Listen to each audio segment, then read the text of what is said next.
পোনপ্ৰথমে ঈশ্বৰৰ নাম তাৰপিছত জুবিন দাৰ নাম লৈ আজি আমি পাথাৰত আহিলোঁ কিবা মেডিচিন দিবৰ কাৰণে সেই মিনি ব্লগ চেকন দেখাই দিছোঁ আৰু মেডিচিনখন হ'ল কিবা কি দিব লাগে চাব গ'লে সেইটোত বুলি কিবা কি হৈছে আৰু অলপ বগা বগা চাইছে না মানে কি নদীৰ পৰা পানী এতিয়া আনি ইয়াতে ষ্টপ কৰি থৈ দিওঁ তাৰপিছত সেই ডাঙৰ ভাইটিখন কি কৰি আছে দি আছে ক্ষেত্ৰত আৰু এটা কথা মানে সৰু হোৱাৰ বহুত এটা সুবিধা থাকে কিন্তু এটা কৰি আছোঁ আৰু মোৰো কৰিব লাগিব ফাৰ্ষ্ট টাইম কিন্তু ডাঙৰকেইটাই কৰে আৰু ঘপতকে বতৰখন হৈ গ'ল বেয়া চাওক কেনেকুৱা অৱস্থা হৈ গ'ল বাপৰে আৰু জুবিন দা যোৱাৰ পিছতো আৰু বতৰখন এনেকুৱাই হৈ থাকে আৰু আমাৰ অসমবাসীৰ বাবে এখন লাজৰ কথা যিবিলাক মানুহ অসমত থাকি জুবিন দাক ছাপোৰ্ট নকৰে কি ক'ম তহঁতক মানে আৰু যিজন মানুহে অসমৰ কাৰণে গোটেই জীৱন শেষ কৰি দিলে আৰু সেইজন মানুহকে ছাপোৰ্ট নকৰি বলিউডৰ কিং খান হিয়াক খান ছাপোৰ্ট কৰি আছে সিয়াক ছাপোৰ্ট কৰিব লাগে কিন্তু তাতকে বেছি ছাপোৰ্ট কৰিব লাগে আমাৰ জুবিন দাক যে মানুহকেইটা অসমত থাকি জুবিন দাক ছাপোৰ্ট নকৰে সেইকেইটা অসমৰ পৰা ওলাই দিব লাগে বহুত মানুহে কৈছে কি যে জুবিন দা মৰিছে তাতো কি হৈছে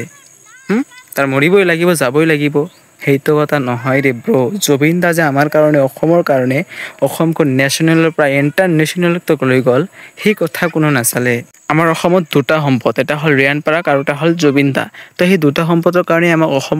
অসমক বাহিৰৰ পৰা মানুহকেইটা চিনি পায় আৰু সেই দুটাকে যদি আমি ছাপোৰ্ট নকৰোঁ তেনেহ'লে কেনে হ'ব এতিয়া ঘৰৰ মানুহক ছাপোৰ্ট নকৰি বাহিৰা মানুহক ছাপোৰ্ট কৰিলে ইয়াতে কি হ'ব আপোনালোকে জানেই জুবিন দা আমাৰ কাৰণে এখন শিল্পী নহয় কিন্তু আমাৰ কাৰণে এখন দেশৰ আমাৰ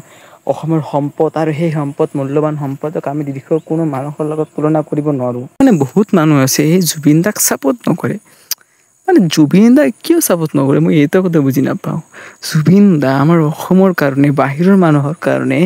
কি কৰি আছিল বুজি পায়নে আপোনালোকে বাকী আমাৰ অসমবাসীৰ এইটোৱে আবেদন এইটোৱে পৰিকল্পনা আৰু সেইটো হ'ল শ্যামকান্ত মহাদেৱক একদম শাস্তি দিব লাগে পৃথিৱীৰ য'তে থাকক য'তে থাকক কিন্তু শাস্তি দিব লাগে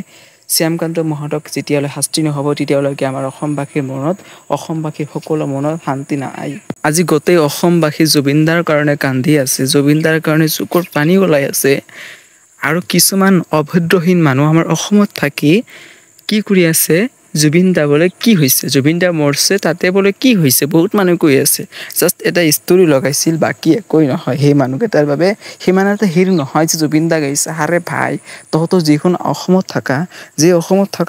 সেই অসমত নেশ্যনেলৰ পৰা ইণ্টাৰনেশ্যনেল লৈ গ'ল কোন বিৰাট কোহলি লৈ গৈছে নেকি সলমান খান শ্বাহৰুখ খান বিৰাট কোহলি এইগিলা কি আমাৰ অসমৰ নেশ্যনেলৰ পৰা ইণ্টাৰনেশ্যনেল লৈ গ'ল নেকি না কোনবোৰ লৈ গ'ল ৰিয়ান পৰাগ জুবিন দা এইবিলাক মানুহে আমাৰ অসমত কোনো নেশ্যনেলৰ পৰা ইণ্টাৰনেশ্যনেল তক লৈ গৈ আছে কিন্তু এইবিলাক মানুহক ছাপোৰ্ট নকৰি আমি বেলেগৰ কিছুমান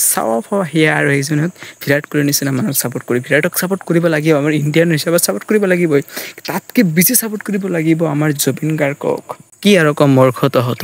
তহঁতৰ নিচিনা মানুহ অসমত থকাৰ কোনো যোগ্যই নহয় বেদলাওৰা হিমন্ত বিশ্ব শৰ্মাক অনুৰোধ জনাব খান যিবিলাক জুবিন দাক অপমান কৰিব চিধা জেলত দিব লাগে চিধা একদম জেলত দি কিনে কঠোৰ শাস্তি দিব লাগে সেই মানুহকেইটাক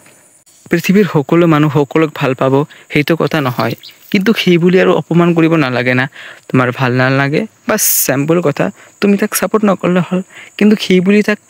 এনেকৈ কিয় ক'ব লাগে জুবিন দা মৰিছে তাতে কি হৈছে আমাৰ অসমখনকে বহি থাকিব নেকি অসমখন বহি নাথাকে কিন্তু অসমখনত কি হৈ আছে বহুতে বুজি নাপাবি সেইজন মানুহ কোনো ধৰ্ম চোৱা নাই সেইজন মানুহ কোনো চোৱা নাই আৰু সেইজন মানুহক তহঁতক কি কৈ আছা বেয়া কথা কৈ আছা তহঁতক কি কওঁ আৰু মই মানুহকেইটাক টাৰ্গেট কৰি ডাইৰেক্ট সেই মানুহকেইটাক জেলত সোমাই খানি কঠোৰ শাস্তি দিব লাগে এক নম্বৰ কথা কি গাই চাওক এতিয়া আৰু ভাইটিয়ে মানে খেত অলপ কি ৰুই আছে মানে সেই কৰি আছে মই ইয়াতে বহি আছোঁ অকলে জুবিন দাৰ কাৰণে ভিডিঅ' বনাই আছোঁ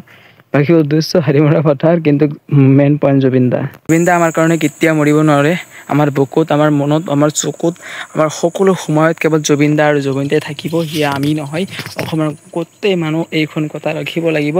অসম এনেকুৱা কিছু কৰক যাতে জুবিন দাক সকলো মানুহ চিনিব পাৰিব সেই টেম্পু দাসকলে মানুহ কৈছে যে জুবিন দাক এনে কিছু কৰক যাতে গোটেই মানুহ পৰ্বগত মানুহ যিকেইটা আহিব আমাৰ ল'ৰা ছোৱালীকেইটা যাতে গম পায় যে জুবিন দাৰ নামত কোনো এজন মানুহ আছিল অসমৰ কাৰণে ইমান কিছু কৰি থৈ গৈছে জুবিন দাক চিনি নাপায় বি ভইচক চিনি পায় না তাতে বি ভইচ লাইভ ছ'চিয়েল মিডিয়াৰ কেৰিয়াৰত ডিপি চান্স কৰা নাই কোনত আৰু এই জুবিন দা মৃত্যুবৰণ কৰাৰ পিছত সেই ডিপি চান্স কৰিছে তাকো জুবিন দাৰ ডিপি লগাইছে আপোনালোকে গম পায় নে নাপায় মোৰ ছ'চিয়েল মিডিয়াত এক্টিভ হোৱা প্ৰায় 3 বছৰেই হ'ল এইখনত মই এতিয়ালৈকে ডিপি চেঞ্জ কৰা নাই আৰু জুবিন দা যেতিয়াৰ পৰা ঢুকালে তাৰপিছত মই ডিপিখন চেঞ্জ কৰিছোঁ বা ইমান বিগ ফেন আছিলোঁ। এতিয়া বহুত মানুহে আছে কি আছিল সিহঁতৰ বিগ ফেন নাছিল কিন্তু সেইবিলাক এতিয়া বিগ ফেন হৈ আছে। ধন্যবাদ তহঁতক। শেষত এটাই আবেদন চৰকাৰলৈ শ্যামকান্ত মহোদয়ক কঠোৰ শাস্তি দিব লাগে লগতে নৰ্থ ইষ্ট ফেষ্টিভেলটো বন্ধ কৰা হৈছে। থেংক ইউ ছ' মাছ চৰকাৰক। আহি গ'ল বতাহ একদম বৰষুণ আহিব আৰু একদম চাব কেনেকুৱা বাপৰে আৰু ঔষধ বেকাৰ যাব আৰু। আজিৰ ভিডিঅ' ইয়াৰে সমাপ্ত কৰিব লগা হৈছে আৰু অতি সোনকালে লগ হৈ আছোঁ নেক্সট এখন ভিডিঅ'ৰে। এতিয়ালৈকে বাই বাই, জয় হিন্দ, জয় অসম, জয় জুবিন দা।